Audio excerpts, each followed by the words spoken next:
Assalamualaikum warahmatullahi wabarakatuh. Selamat pagi anak-anak. Apa kabarnya hari ini? Semoga sehat selalu ya. Pada video kali ini, Ibu akan menjelaskan materi PKN bab pertama kelas 10 dengan judul Nilai-nilai Pancasila dalam kerangka praktik penyelenggaraan pemerintahan negara. Jadi, pada materi kali ini kita akan sedikit membedah mengenai pemerintahan negara Indonesia sesuai dengan Pancasila atau ideologi dasar negara kita. Disimak terus video Ibu sampai habis. Terima kasih. Pemerintah merupakan salah satu dari 3 syarat dasar terbentuknya negara. Ada pemerintah, ada rakyat, dan ada wilayah. Pemerintah memiliki wewenang khusus, yaitu mengatur seluruh rakyat, menjaga keutuhan wilayah, dan menjamin seluruh rakyatnya dalam keadaan makmur sentosa. Pemerintah terbagi 2, ada pemerintah pusat dan ada pemerintah daerah.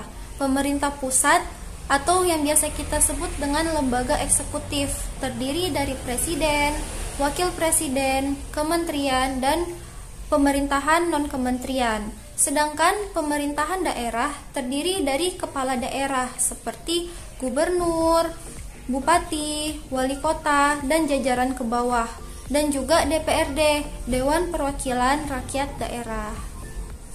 Dengan kata lain, pemerintah memiliki kekuasaan atas rakyat.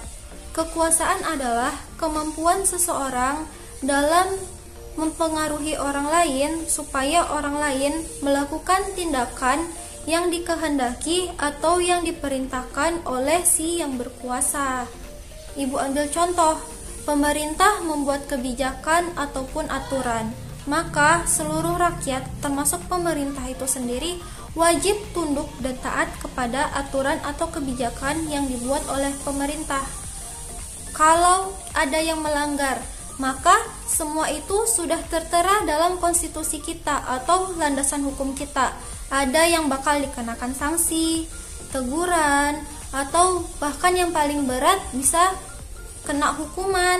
Masuk sub materi selanjutnya, yaitu konsep pembagian kekuasaan di Indonesia. Sebelumnya, perlu kalian ketahui bahwa setiap negara memiliki bentuk kekuasaan pemerintahan yang berbeda-beda. Ada 2 jenis bentuk kekuasaan pemerintahan. Yang pertama, pemisahan kekuasaan, dan yang kedua, pembagian kekuasaan.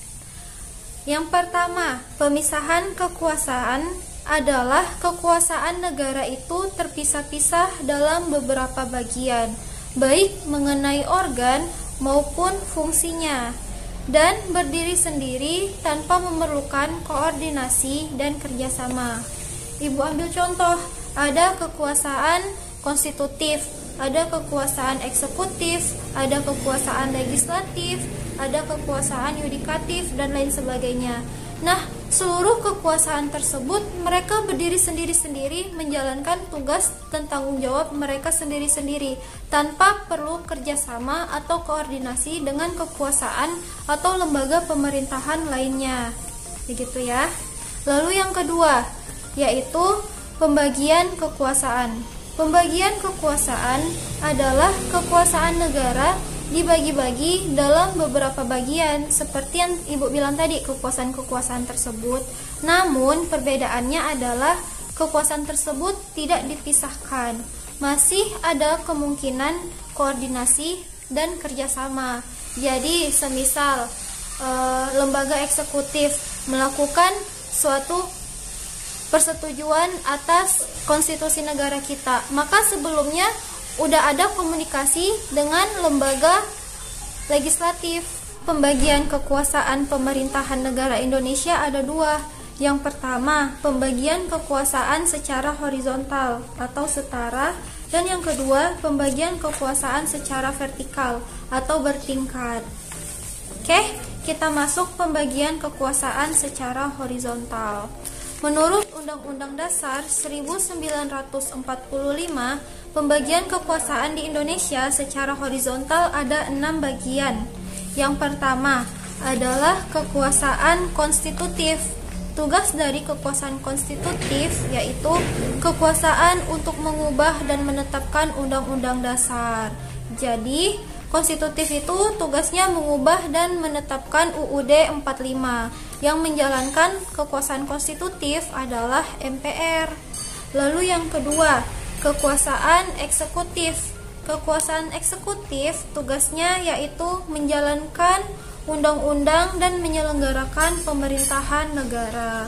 Yang bertugas untuk menjalankan kekuasaan eksekutif adalah presiden, wakil presiden, menteri, dan pemerintahan non-kementerian. Lalu yang ketiga, kekuasaan legislatif. Kekuasaan legislatif adalah kekuasaan untuk membentuk undang-undang atau UU, dan yang menjalankan ini adalah DPR. Yang keempat, kekuasaan yudikatif atau yang biasa disebut dengan kekuasaan kehakiman. Tugasnya yaitu menyelenggarakan peradilan guna menegakkan hukum dan keadilan. Yang menjalankan kekuasaan yudikatif adalah MA atau Mahkamah Agung, Mahkamah Konstitusi, dan Komisi Yudisial. Mahkamah Agung terdiri dari 4 bagian. Yang pertama, peradilan umum. Yang kedua, peradilan keagamaan. Yang ketiga, peradilan tata usaha negara. Dan yang keempat, peradilan militer. Lalu kekuasaan yang kelima, kekuasaan eksaminatif atau inspektif. Tugasnya yaitu menjalankan kekuasaan yang berhubungan dengan penyelenggaraan, pemeriksaan, dan pengelolaan dan tanggung jawab tentang keuangan negara. Yang menjalankannya adalah BPK, Badan Pemeriksa Keuangan.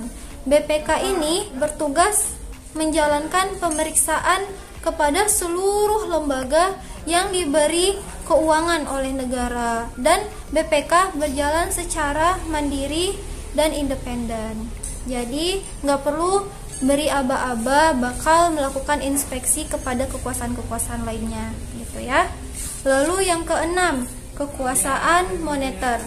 Tugas dari kekuasaan moneter adalah menetapkan dan melaksanakan kebijakan moneter, mengatur dan menjalankan kelancaran sistem pembayaran, serta memelihara kestabilan nilai rupiah.